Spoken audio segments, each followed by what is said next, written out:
Mi novia subió una foto de mi abuela enferma solo para ganar seguidores. Ahora toda mi familia me culpa a mí, y nadie quiere escuchar la verdad detrás de su actitud solidaria. Camila siempre fue una persona que necesitaba ser vista. Todo lo que hacía, desde cómo se vestía hasta la forma en que hablaba, parecía diseñado para un público. Yo la conocí en la universidad, cuando aún creía que su obsesión por las redes era solo una fase, una manera de expresarse. Pero con el tiempo entendí que no era expresión, era dependencia. Vivía de la aprobación ajena, de los likes, de los comentarios, de la atención que los demás le daban. Y yo, por amor o por debilidad, aprendí a justificarlo todo. Cuando mi abuela, doña Teresa, enfermó de nuevo, el mundo se me vino abajo. Ella siempre había sido la columna de mi familia. Esa mujer con olor a pan recién hecho y manos temblorosas de ternura era mi refugio desde niño. El Alzheimer la había ido borrando poco a poco, hasta convertirla en una sombra que a veces me miraba sin reconocerme. Aún así, cuando me hablaba con esa voz frágil, había momentos en los que sentía que la recuperaba, aunque fuera por segundos. El día que la internaron, Camila insistió en acompañarme. No lo hizo por empatía, sino porque quería documentar cómo me enfrentaba a un momento tan difícil. Me pareció absurdo. Le pedí que guardara el teléfono, que no grabara nada, que respetara a mi abuela. Me prometió que solo quería estar ahí conmigo. Pero cuando la vi deslizando los dedos por la pantalla, buscando el mejor ángulo de la habitación, sentí una punzada en el pecho. La detuve. Me miró ofendida, como si yo estuviera exagerando. Esa noche me quedé junto a la cama de doña Teresa. Respiraba con dificultad, los ojos entreabiertos, perdida entre murmullos. Le conté historias viejas, como si las palabras pudieran traerla de vuelta. Cuando salí del hospital al amanecer, Camila me esperaba en la entrada. Sonreía con ternura falsa, y me abrazó con un tranquilo, todo va a estar bien. En ese momento, necesitaba creerle. Al día siguiente, mientras intentaba dormir unas horas, mi teléfono comenzó a vibrar sin parar. Notificaciones, menciones, mensajes. Pensé que algo había pasado con mi abuela. Pero lo que vi fue peor. Camila había publicado una foto de ella en la cama del hospital.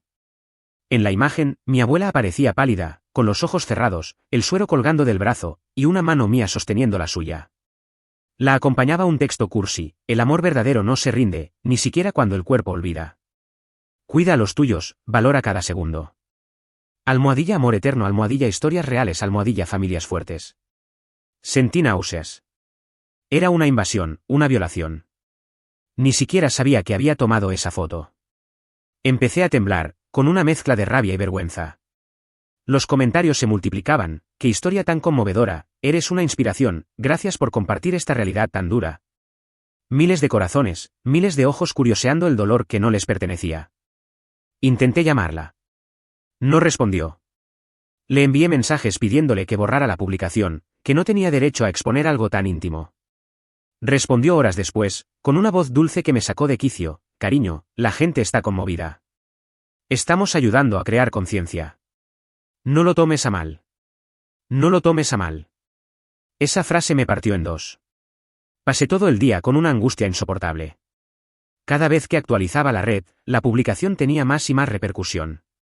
Había influencers compartiéndola, medios locales pidiendo permiso para usar la foto. Mi abuela convertida en contenido viral.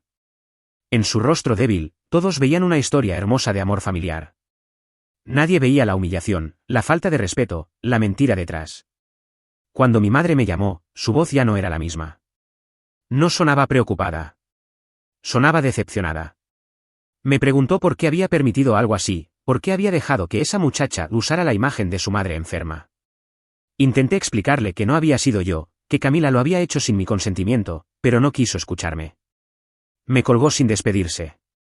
Horas después, mi tía escribió en el grupo familiar: no puedo creer que hayas usado a tu abuela para ganar atención. Qué bajo caíste, Alex. Yo leía esos mensajes con las manos frías, impotente. Intentaba responder, pero cada palabra parecía empeorar las cosas. Nadie creía en mi versión. Todos asumieron que era yo quien había posado esa foto en redes, usando a mi abuela como trofeo emocional. Mientras tanto, Camila publicaba stories agradeciendo el apoyo de sus seguidores. Lloraba frente a la cámara, diciendo que solo quería inspirar y que algunas personas no entienden que compartir también es sanar. Esa actuación nauseabunda solo hizo que el público la defendiera más. Y cada defensa hacia ella era otra herida para mí. Empecé a sentir que el suelo desaparecía bajo mis pies. Todo lo que amaba, mi familia, mi nombre, mi paz, se estaba desmoronando por culpa de una sola publicación. Pensé en ir al hospital para ver a mi abuela y explicarle, aunque no me entendiera. Pero cuando llegué, mi madre me esperó en la puerta y me dijo, sin mirarme, no entres. No después de lo que hiciste. Ese fue el momento en que sentí que realmente lo había perdido todo. Ni siquiera podía despedirme de la única persona que me había amado sin condiciones. Esa noche, abrí las redes solo para ver el desastre crecer. Los números subían. Cientos de miles de personas interactuando con la foto. Y entre todos los comentarios, uno me congeló, qué linda pareja. Se nota que ella lo ayuda a ser mejor persona. Ella lo había conseguido. Usó el sufrimiento de mi abuela para construir su propia narrativa de amor y compasión. Yo era solo el accesorio en su historia perfecta para el algoritmo. Pasé horas mirando la pantalla, paralizado. Me di cuenta de que no solo había perdido la confianza de mi familia, sino también el control sobre mi propia realidad. Todo lo que decían sobre mí, aunque fuera falso, empezaba a sentirse real. Cuando finalmente la enfrenté por mensajes, Camila me respondió con frialdad, ya no puedes detener esto, Alex. La gente necesita esta historia. Déjala ser algo bonito. Esa frase fue la confirmación de que algo dentro de ella estaba podrido. No le importaba el daño, solo el alcance. A la mañana siguiente, el teléfono sonó de nuevo. Esta vez era del hospital. La voz del médico era seria, cortante. Mi abuela había tenido una recaída grave. El estrés, las visitas, la exposición, todo había afectado su delicado estado. Me quedé en silencio, incapaz de respirar. Mientras escuchaba esas palabras, vi que Camila había publicado una nueva historia. Era una selfie, con los ojos hinchados de llorar, acompañada de un texto que me hizo estremecer. Nada duele más que ver sufrir a quien amas. Pero sigo creyendo en el poder del amor. Almohadilla fuerza almohadilla unidos por ella. En la esquina de la imagen, reconocí la silueta de mi abuela, inconsciente, detrás de una cortina del hospital. Ese fue el punto en que algo dentro de mí se quebró. Ya no era solo indignación. Era asco, culpa, rabia. Porque aunque yo no había hecho nada, todos me veían como el monstruo que vendió la dignidad de su familia por un puñado de likes. Y en ese instante, mientras veía cómo los corazones seguían subiendo en la pantalla, juré que esa sería la última vez que Camila usaría el dolor de los demás para brillar. Porque si ella había hecho pública mi vergüenza, yo iba a hacer pública su verdad. No recuerdo haber sentido tanta impotencia en mi vida. Todo lo que intentaba explicar se convertía en ruido. Las palabras se me rompían en la garganta y nadie quería escucharlas. En cuestión de horas, la mentira de Camila se había vuelto verdad para todos. Ella era la víctima. Yo, el culpable. Mi madre me bloqueó en el teléfono. Mi hermano menor dejó de contestar mis mensajes. Mi tía escribió en Facebook que algunas personas pierden el alma buscando atención, y aunque no me mencionó por nombre, todos sabían a quién se refería. Me convertí en el enemigo público dentro de mi propia familia. Camila, mientras tanto, se envolvía en una narrativa de mártir digital. Publicó un vídeo llorando, con la voz temblorosa y los ojos rojos, diciendo que jamás quiso causar daño y que estaba recibiendo una ola de odio injusto. En el fondo, insinuaba que yo era el responsable de haber filtrado la foto. Lo hizo con delicadeza, sin decirlo directamente, pero lo suficiente para que todos lo entendieran. Fue él quien me pidió apoyo. Yo solo quise acompañarlo. Esa frase, dicha entre sollozos y pausas dramáticas, bastó para enterrarme. La gente la abrazó digitalmente. Miles de comentarios la defendían, le daban fuerza, le decían que no se culpara por ramar demasiado. Yo miraba todo eso desde la oscuridad de mi habitación, con el teléfono entre las manos, sintiendo que cada nuevo comentario era un golpe en el estómago. En cada palabra de consuelo hacia ella, había una condena hacia mí. Intenté comunicarme con mis familiares de nuevo. Les expliqué que yo nunca autoricé esa foto, que Camila la tomó sin permiso. Pero era inútil. Mi madre me respondió con un mensaje que todavía me quema en la memoria. Si de verdad no fuiste tú, ¿por qué no la borras tú mismo? Siempre te creí distinto, Alex. Pero ya no sé quién eres. Esa frase me destruyó. No porque dudara de mí, sino porque venía de la persona que más confiaba en mí. La mujer que me enseñó a cuidar, a respetar, a proteger. Y ahora me veía como un traidor. Mientras tanto, Camila subía de seguidores a una velocidad absurda. Pasó de tener 20.000 a casi 100.000 en cuestión de días. Su foto con mi abuela se convirtió en símbolo de fortaleza familiar. La gente le escribía agradeciéndole por mostrar el lado humano de la enfermedad. Marcas le ofrecían colaboraciones, entrevistas, participaciones en podcast. Ella sonreía en cada publicación, con esa sonrisa falsa que siempre había usado para esconder su vacío. Yo no podía más. La confronté por teléfono, con la voz temblorosa de furia contenida. Le pedí que dijera la verdad, que al menos borrara la maldita foto. Su respuesta fue un puñal envuelto en calma. Alex, deja de arruinar lo bonito que estamos logrando. La gente está sintiendo algo real gracias a nosotros. Nosotros. La forma en que pronunció esa palabra me dio ganas de gritar. No existía ningún nosotros en esa historia. Solo su ambición y mi ruina. Los días siguientes fueron una tortura. No podía salir sin sentir las miradas sobre mí. Algunos vecinos me reconocían por la foto. Me saludaban con lástima, otros con desprecio. Había perdido el control total de mi vida, y lo peor era que mi silencio alimentaba la mentira. Intenté hablar con la clínica para pedir que bloquearan la difusión de la imagen, pero ya era demasiado tarde. Una vez que algo se hace viral, deja de tener dueño. Era como intentar atrapar humo con las manos. Una tarde, mientras caminaba hacia el hospital con la esperanza de ver a mi abuela, mi madre me interceptó en la entrada. Tenía los ojos rojos de tanto llorar. No me abrazó. Ni siquiera me miró directamente. Solo dijo, con la voz quebrada. Ella se enteró, Alex.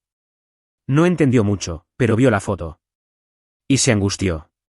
No la reconozcas hoy. Déjala tranquila. Me quedé ahí, congelado. Sentí el cuerpo pesado, como si algo me aplastara por dentro. La vergüenza, la rabia y la culpa se mezclaban en un nudo imposible de desatar. Cuando regresé a casa, abrí el teléfono una vez más. Camila había subido una nueva publicación. En ella, hablaba sobre la importancia de transformar el dolor en arte, y mencionaba a su novio, sin decir mi nombre, como alguien que la inspira a seguir creyendo en la empatía. La gente la adoraba. Yo me estaba desmoronando. Esa noche no dormí. Revisé todo su perfil, cada publicación, cada vídeo. En todas aparecía yo, de alguna manera, como parte del decorado de su historia perfecta. En una foto sonreía mientras escribía, mi compañero de vida, siempre fuerte incluso en los momentos difíciles. No podía reconocerme en ese personaje. Era otra persona, una versión distorsionada de mí que existía solo para sostener su mentira. Entonces algo cambió. Al revisar las carpetas compartidas de nuestro almacenamiento en la nube, encontré un archivo oculto. Un vídeo. Ella lo había grabado en el hospital, justo el día de la foto. En la imagen, se veía a Camila mirando a la cámara, con voz dulce, diciendo: este contenido va a tocar muchos corazones. La luz está perfecta. Ojalá no se despierte. Mi abuela estaba detrás, dormida, con los tubos respiratorios a la vista. Y ella, sonriendo, probando filtros. Ese vídeo me paralizó. Por primera vez entendí que no se trataba de un error o un malentendido.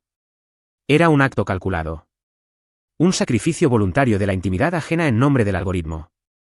Guardé el vídeo en mi teléfono y lo observé en silencio. No lloré. No grité. Solo sentí algo frío, mecánico, recorrerme el cuerpo. Ya no quería que me creyera mi madre. Ni mis tíos. Ni el mundo. Quería que se supiera quién era realmente Camila. Pasé la noche entera planeando cómo exponerla. No buscaba venganza, buscaba justicia. Que la verdad saliera a la luz, aunque me costara lo poco que quedaba de mi reputación. Al amanecer, el teléfono vibró de nuevo. Era un número desconocido. Contesté. Una voz masculina, firme, me dijo: soy periodista.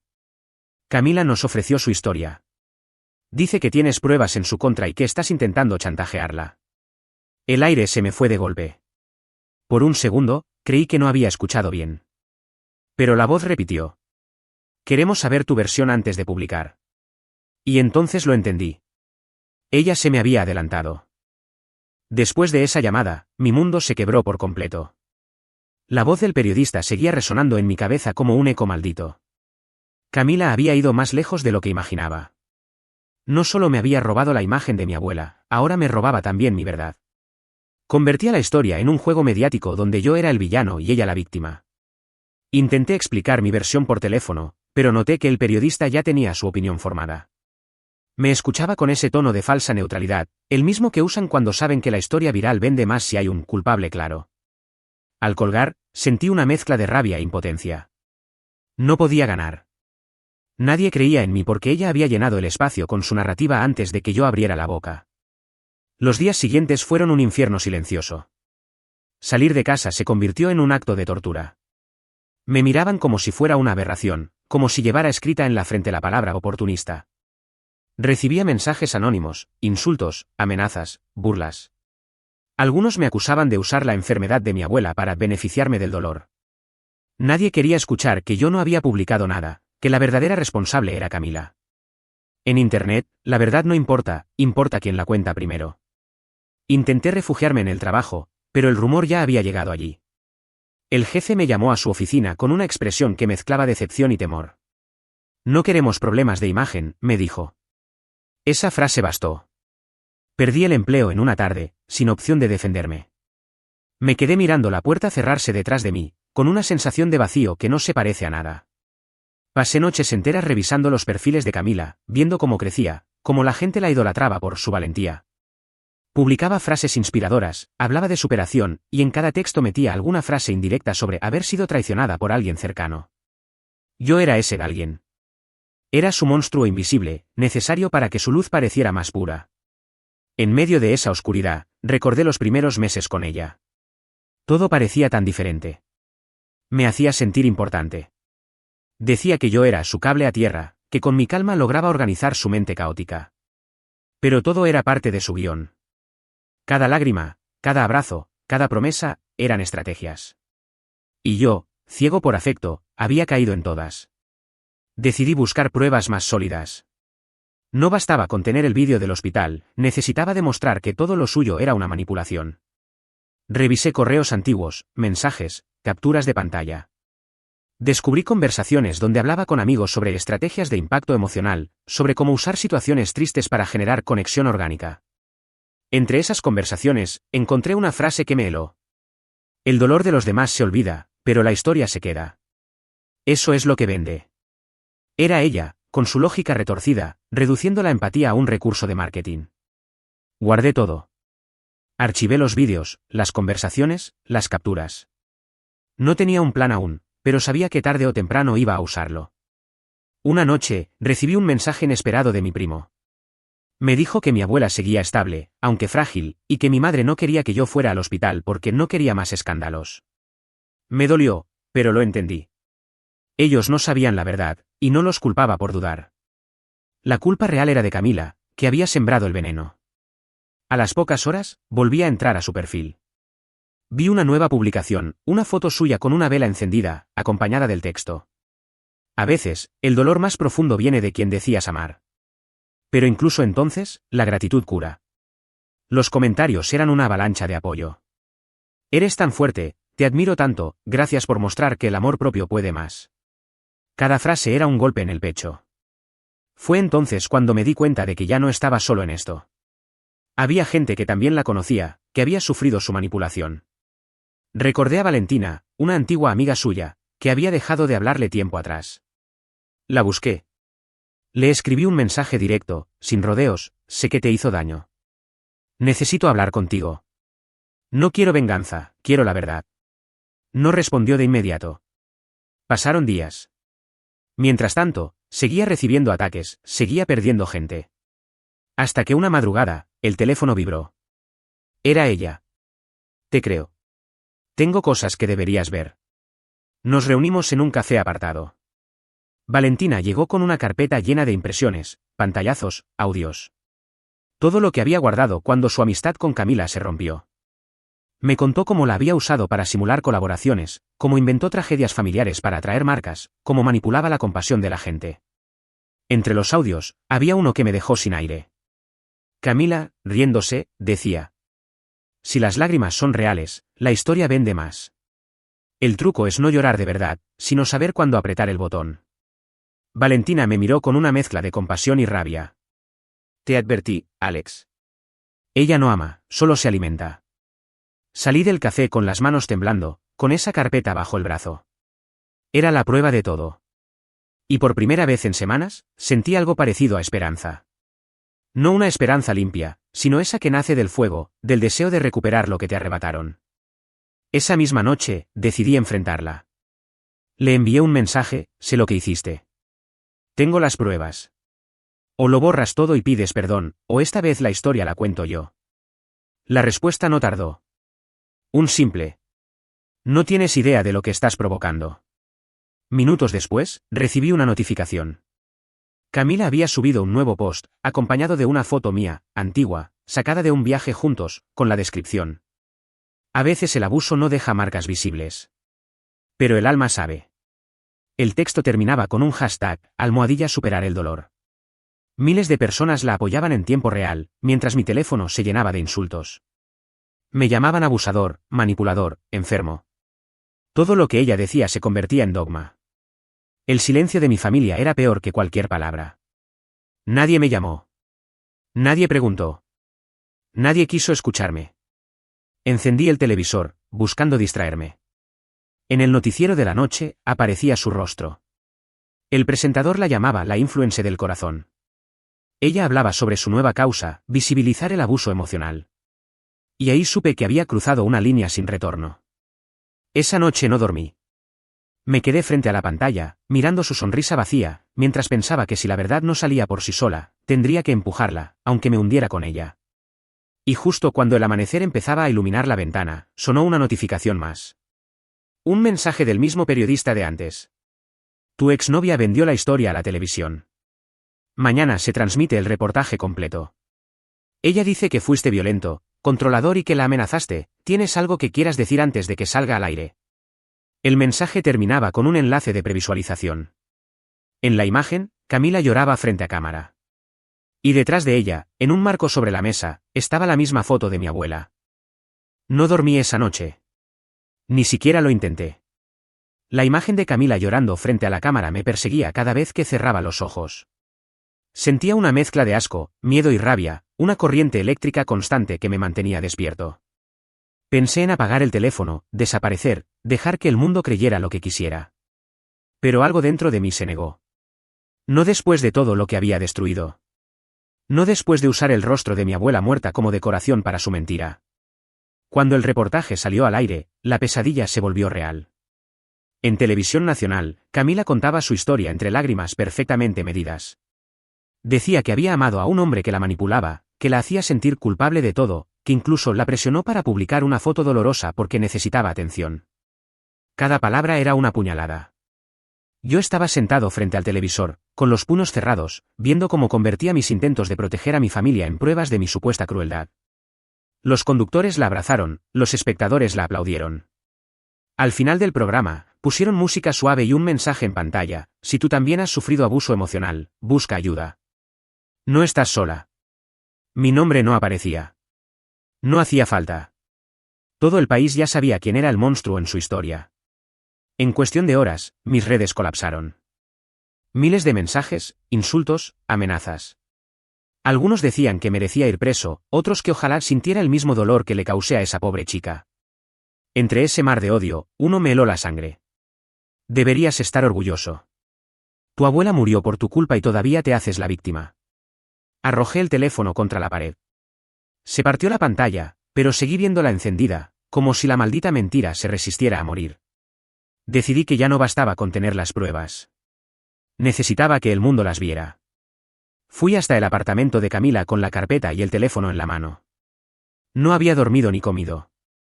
Solo pensaba en una cosa: confrontarla cara a cara. Cuando abrió la puerta, lo primero que vi fue el brillo en sus ojos. No era miedo. Era satisfacción. Esa mirada que da quien cree haber ganado.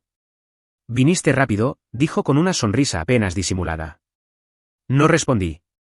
Saqué el teléfono, le mostré el vídeo del hospital, las capturas, los audios. Le dije que lo iba a publicar todo, que la gente iba a ver quién era en realidad. Camila no se alteró. Se limitó a cruzar los brazos y responder con calma, como si ya tuviera preparada la siguiente escena. Si lo haces, te vas conmigo. Nadie te va a creer. Ya te odian. Y si publicas eso, diré que me grabaste sin permiso, que me acosaste. ¿A quién crees que van a escuchar? Su voz era suave, casi maternal. Esa suavidad que usaba para manipular. Pero esta vez no surtió efecto. Le dije que no me importaba. Que si tenía que caer, lo haría llevándola conmigo. Por primera vez, su sonrisa tembló. Su máscara se resquebrajó un instante, y vi el miedo asomar detrás de su seguridad calculada.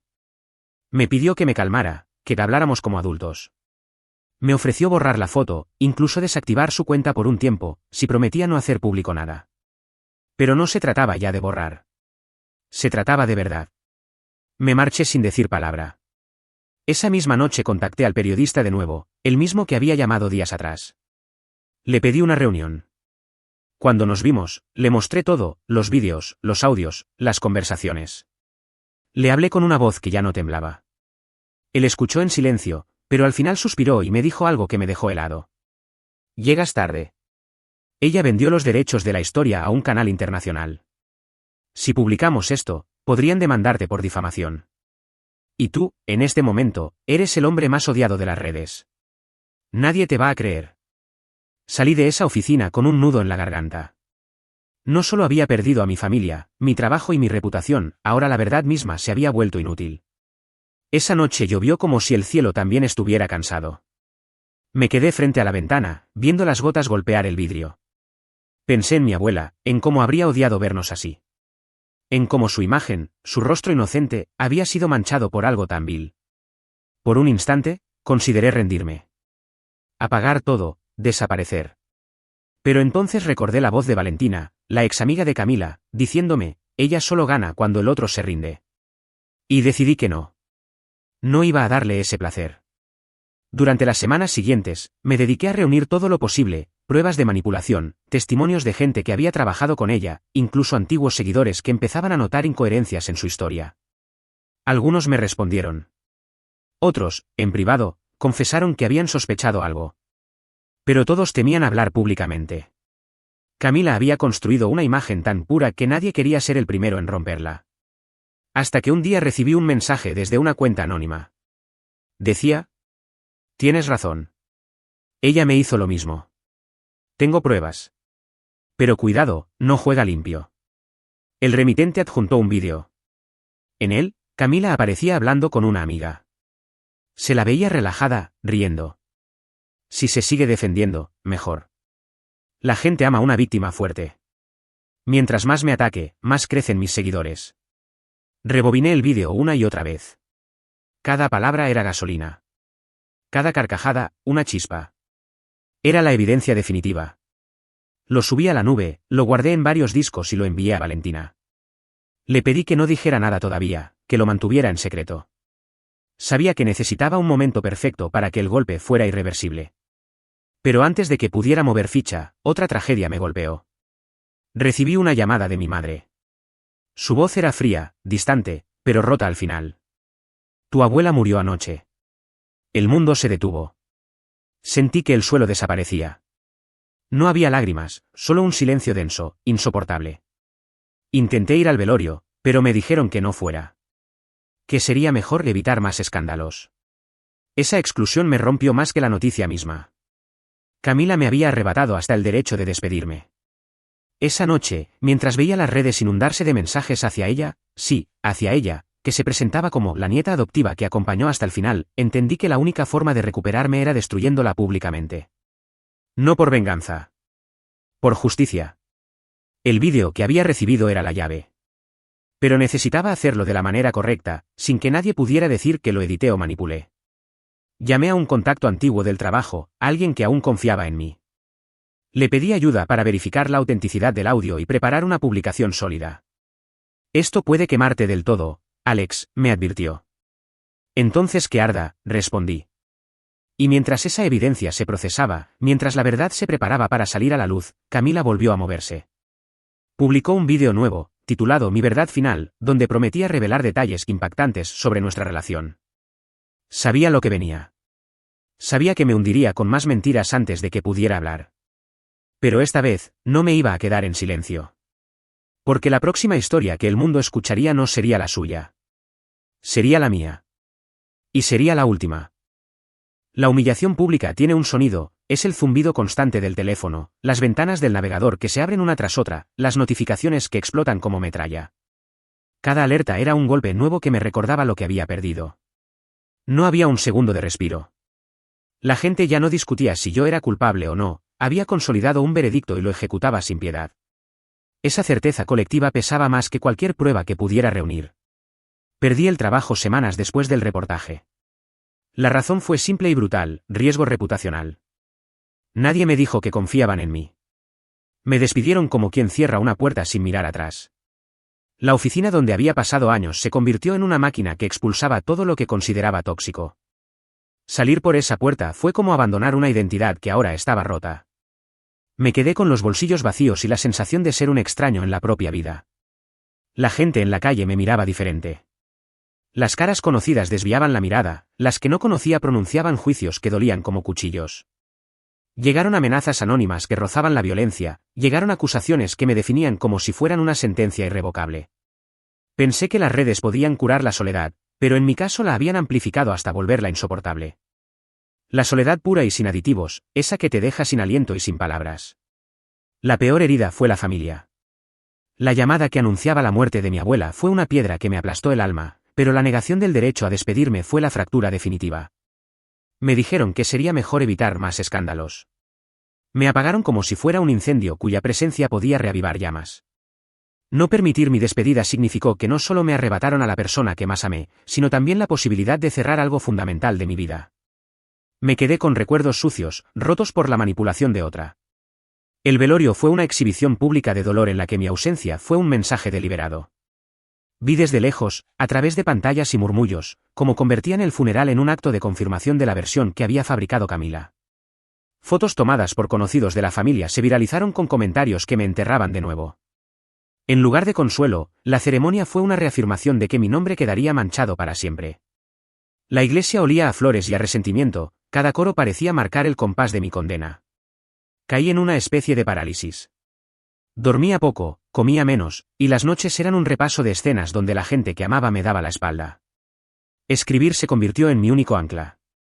Escribí como quien cava para encontrar algo firme bajo un mar de dudas. Escribí hasta que las palabras quedaron rojas de tanta verdad. Abrí un documento y vertí todo: recuerdos de mi abuela que nadie había oído, las pequeñas costumbres que tejían su carácter, los detalles que convertían en mentira la versión que ahora circulaba. Era un testamento y una confesión a la vez, una defensa hecha de memoria. Todavía no tenía valor para publicarlo, me bastaba con que existiera, como prueba de que yo sabía la verdad. En la soledad de esas noches, apareció la idea de desaparecer de las redes para siempre. Borrar perfiles, cerrar cuentas, desaparecer del ruido que me había devorado. Era una tentación grande y dulce, la promesa de paz. Pero cada vez que imaginaba poner fin a todo, veía la cara de mi abuela y recordaba que ella no había elegido ser exhibida. No podía permitirme el lujo de huir cuando su nombre seguía siendo usado como objeto de manipulación. Mientras guardaba ese borrador, llegó un mensaje que agitó todo. Provenía de alguien que había pertenecido al círculo íntimo de Camila, una examiga que llevaba tiempo en silencio.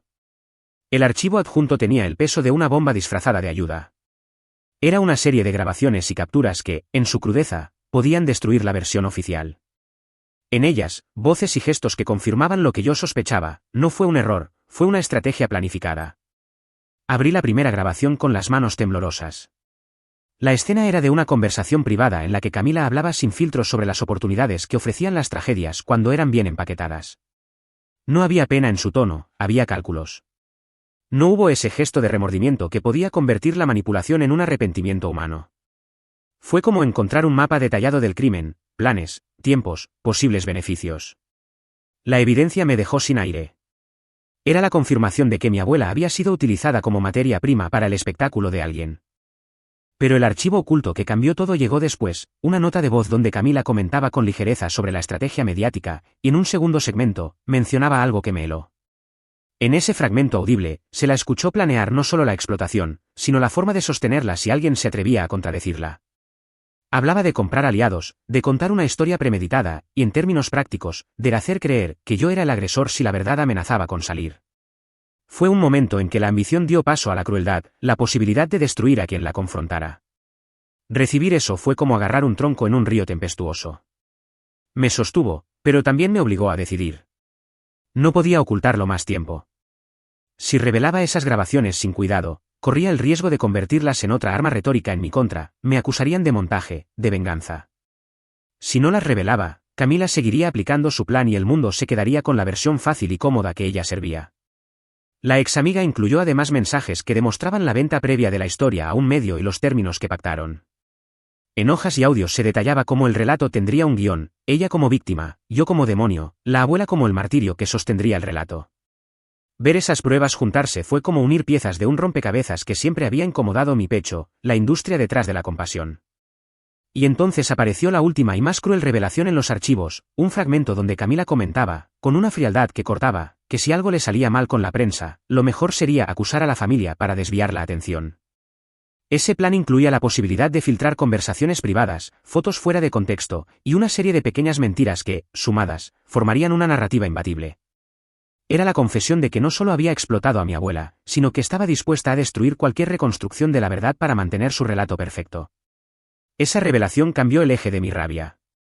De pronto, el combate dejó de ser solo personal. Era una batalla contra un sistema de ficciones manufacturadas que podía aniquilar la dignidad de una persona por un puñado de seguidores. Me enfrentaba a alguien que sabía jugar las reglas del espectáculo y que, además, estaba dispuesta a romper familias para sostener su imagen. La carpeta con todas las pruebas pesaba en mi bolsa como una sentencia pendiente. No era solo material, era la responsabilidad de no dejar que la mentira se sostuviera sobre la tumba de mi abuela. Tenía en las manos la posibilidad de limpiar mi nombre, pero también el riesgo de perderlo todo definitivamente si la jugada salía mal. Sin embargo, esa noche, mirando las grabaciones hasta que la luz del amanecer se filtró por la ventana, supe que no había vuelta atrás. La última pista en el paquete fue un audio separado, enviado con urgencia. En esa pieza, una voz distinta confirmaba algo más oscuro. Camila había vendido la exclusividad de su historia, y en la negociación, un productor había sugerido que una acusación directa contra mí aumentaría el rating. La decisión ya no era solo suya. Había socios, dinero, incentivos que convertían la verdad en un objeto negociable. Ese dato final fue la reviravolta que cerró el capítulo con un golpe seco. No solo enfrentaba la mentira de una persona, enfrentaba una maquinaria que podía fabricar culpables para alimentar su propio beneficio. Tenía pruebas para destruirla, pero ahora también sabía que ella no estaba sola en ese juego. En la madrugada, con la carpeta abierta sobre la mesa y el documento de mi defensa aún sin publicar, supe que el próximo paso sería definitivo. No era solo una cuestión de exponer a Camila. Era desmantelar la cadena que la respaldaba y asegurar que la verdad no se convirtiera en otra mercancía. El amanecer de ese día no tuvo color. Era una luz sucia, sin vida, como si el cielo se negara a bendecir lo que estaba por pasar. Tenía las pruebas, las grabaciones, las capturas, todo. Pero también tenía miedo. No miedo de ella, ni del escándalo. Miedo de que, aun con la verdad frente a sus ojos, la gente eligiera seguir creyendo en la mentira. Porque la mentira tenía filtros, maquillaje, lágrimas ensayadas. La verdad, en cambio, era cruda, incómoda, sin glamour. Pero ya no podía detenerme. No después de todo lo que había perdido. Ni después de ver a mi abuela convertida en un hashtag de compasión falsa. Durante días planeé la publicación. No podía simplemente subirlo todo sin contexto, el golpe debía ser quirúrgico, imposible de refutar. Con la ayuda de mi antiguo colega, el único que aún creía en mí, editamos un vídeo de 20 minutos donde cada audio, cada prueba, cada palabra de Camila aparecía con su correspondiente verificación.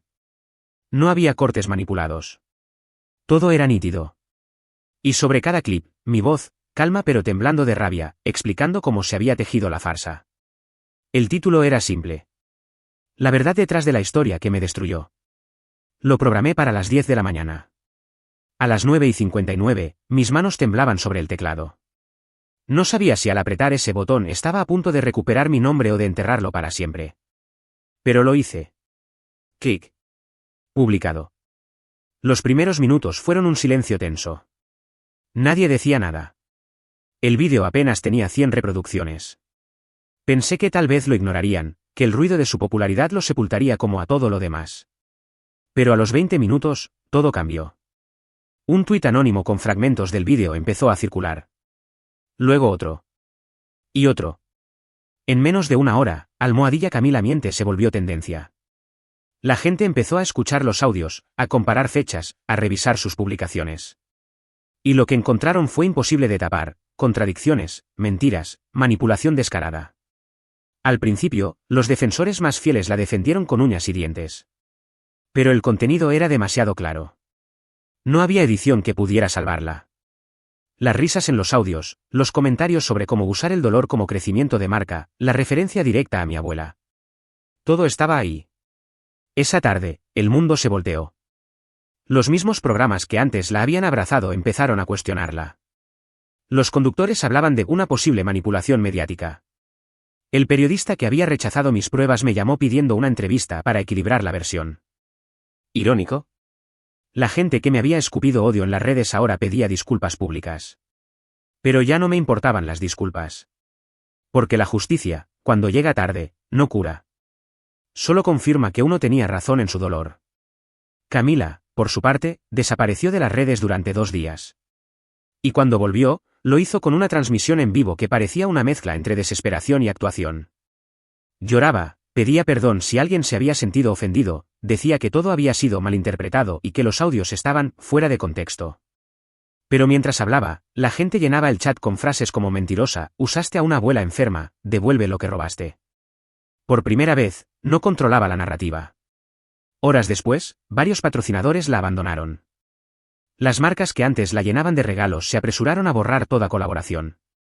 La cuenta empezó a perder seguidores en masa. Cientos de miles.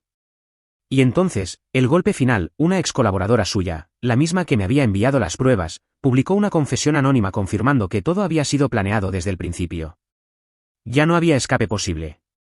Mi familia me llamó esa noche. La voz de mi madre sonaba distinta. Vimos el vídeo, hijo. No supe qué decir.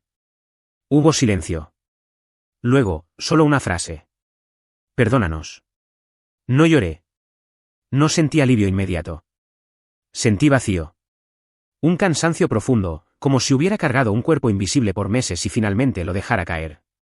No había victoria. Solo una verdad expuesta entre ruinas. Esa misma noche, fui al cementerio. No quise avisar a nadie. Llevé flores blancas, las que a mi abuela le gustaban, y me senté frente a su tumba en silencio. Le hablé en voz baja, sin saber si me escuchaba. Lo hice, abuela. Te limpié el nombre. Nadie volverá a usarte.